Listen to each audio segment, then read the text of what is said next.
नमस्कार. पुन्हा एकदा एका नवीन व्हिडिओसोबत तुम्हा सर्वांचं आपल्या चॅनेलमध्ये खूप खूप स्वागत आहे.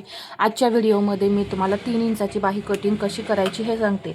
जेव्हा तुमच्या बाहीला काठ नसतात त्यावेळेस तुम्ही मेगा बाहीसारखी उडती बाही हवी असेल तर त्यावेळेस ती कटिंग कशी करायची पहा. आता जी मी बाहीचं कटिंग सांगणार आहे त्या बाहीमध्ये तुम्हाला काठ वापरता येणार नाही.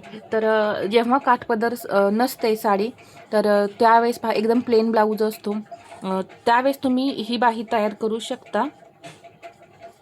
मेगा बाहीला जर कपडा शिल्लक नसेल तर त्या बाहीला पर्याय म्हणून ही बाही तुम्ही तयार करू शकता. याने सुद्धा अशी मेगा बाहीसारखा लुक येतो. तर इथे मी आधी उंची घेते. एकदम सोपी पद्धत आहे, काय अवघड नाही आहे. पहा बाहीचं कटिंग.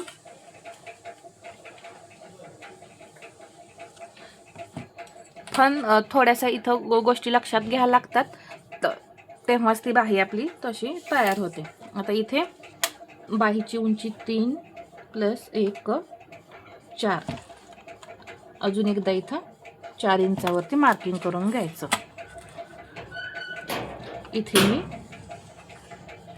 हे बरोबर इथं हे घेतलेलं आहे, उंचीचं मार्किंग करून घेतलंय. आता इथं कॅप हाईट घेणार आहे आपण. ही बाही 36 साईजची कटिंग करूया. तर कॅप हाईट इथं मी 3.5 इंच घेणार आहे. पहा बरोबर इथून कॅप हाईट किती घेतली मी, 3.5. तर किती राहिलं, हे अर्धा इंच फक्त शिल्लक राहिले. तर इथं मार्जिन शिल्लक राहते का, नाही. तर त्यासाठी कशा पद्धतीने इथं कटिंग करायचं हे सांगते. आता हे आपण कॅप हाईटचं मार्किंग करून घेऊ. इथं बाहीची उंची 3 + 1 4. इथून कॅप हाईट घेतली मी 3.5. आता हे जे मी 3.5 इंच घेतलेलं आहे ते जर तुम्हाला जास्त वाटत असेल तर तुम्ही इथं 3 इंच पण घेऊ शकता, काय प्रॉब्लेम नाही. आता इथे मुंडा घेर 8 इंच.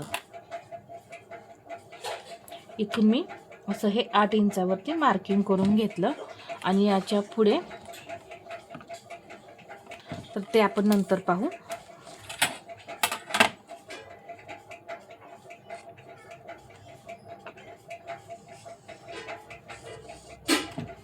इथे मी हे तिरकी लाईन ओढून घेतली. आता पहा हे 2 इंच 2 इंच आणि हे 2 इंच. इथून घेतलं मी हे 1 इंच.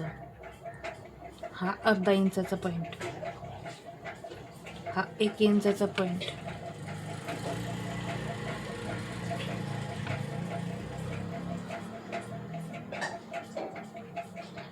अशा पद्धतीने मी इथं हे पॉईंट घेतले.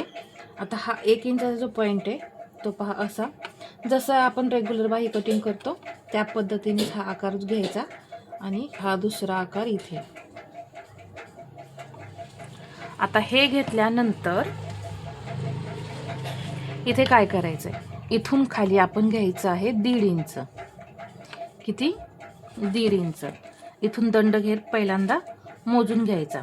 आता मला इथं दंडघेर हवा आहे 6, 6.5 घेऊ, छोटी बाही आहे. 6.5 घेतला. तर हे आता दंडघेर इथून हे तिरकं मोजून मग इथून 1.5 इंच खाली घ्यायचं. तर हा पॉईंट इथं, मग हे असं जोडायचं. आता हा आकार इथं जोडायचा आहे. तर पहा इथून हा आकार असा या पद्धतीने गोल असा हा आकार तयार करायचा. या पद्धतीने इथे 2 इंच घेतलं तरी चालेल, परंतु इथं तुम्हाला मार्जिन किती शिल्लक हवं आहे त्यानुसार इथं तुम्हाला हे घ्यावं लागणार. आता इथे पहा हे टोटल 1.5 इंच आहे. तर इथं जवळपास 1.5 इंच जर गेलं वर आणि इथं खाली स्टिचिंगसाठी तर हे आपलं 1.5 इंच शिल्लक राहते. जर तुम्हाला हे अंतर 1 ते 1.25 इंच हवं असेल तर अजून थोडं तुम्ही असं खाली घेऊ शकता. म्हणजे कसं, आता हे तुम्हाला सांगते मी. पहा जर टोटल आपलं 1.5 इंच 1 इंच नाही जात, 1.5 इंच धरा आपलं मार्जिन जातं इथे आणि दंडामध्ये. आणि इथे तर तुम्हाला पहा इथे मग तुम्ही हे अर्धा इंच असं हे करा. तुम्हाला इथं हवं आहे 1 इंच मार्जिन, तर ते प्लस इथं परत मार्जिन अशा पद्धतीने सुद्धा तुम्ही करू शकता. म्हणजे तुम्हाला जेवढी पट्टी इथं काखेमध्ये हवे आहे तेवढं इथं प्लस करायचं. 1 इंच हवं आहे एवढी पट्टी, तर त्यामध्ये 1.5 इंच प्लस करा.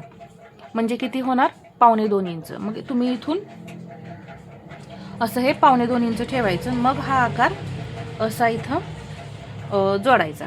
आता इथे काय होणार आहे पहा, हे जे आपण असा हा गोल आकार दिलाय ना, याला आता आपल्याला सरळ पट्टी नाही म्हणजे जोडता येणार नाही. कारण इथे आता आपल्याला उरेप पट्टी लागणार आहे. कारण हा आकार कसा आहे, असा कर्व आहे, गोल आहे. तर त्यामुळे इथे तुम्हाला जशा आपण पायपिंगसाठी पट्ट्या काढतो उरेपमध्ये, त्या पद्धतीची पट्टी इथं काढून मग जोडावी लागणार आहे. ती आतमध्ये फोल्ड करून हातशिलाई करायची. आता याच्या पुढे मार्जिन. तर इथून मग मी पुढं काय करणार आहे, 1.5 इंच मार्जिन असं तिरकंच घ्यायचं पहा. आता हे सरळ नाही येणार, हे तिरकं असंच येणार. इथून हे 1.5 इंच हे मार्जिन, परत इकडे हे 1.5 इंच मार्जिन घ्यायचं. बरोबर आलेलं आहे हे 1.5 इंच मार्जिन. आणि हे असं जोडून घ्यायचं.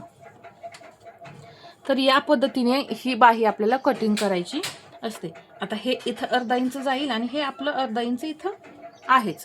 तर त्यामुळे इथं ही बाही जी आहे ती 3 इंचाचीच आपली तयार होणार. आता इथे आपल्याला हा छाती घेरानुसारचा अजिबात फॉर्म्युला नाही वापरायचा छोटी बाही कटिंग करताना. आणि हा पुढचा आकार द्यायचाच आहे. या इथे पुढचा आकार द्यायचा नाही वगैरे असं काही करायचं नाही. हा पुढचा जो आकार आहे तो कटिंग करायचाच आहे.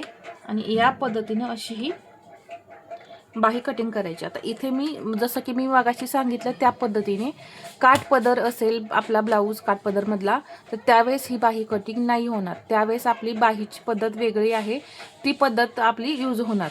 आणि जेव्हा ही प्लेन ब्लाऊज असेल, काठ वगैरे बॉर्डर वगैरे काही नसेल, त्यावेळेस ही बाही आपली उपयोगी होईल. या बाहीला तुम्ही पायपिंग वगैरे सुद्धा अटॅच करू शकता.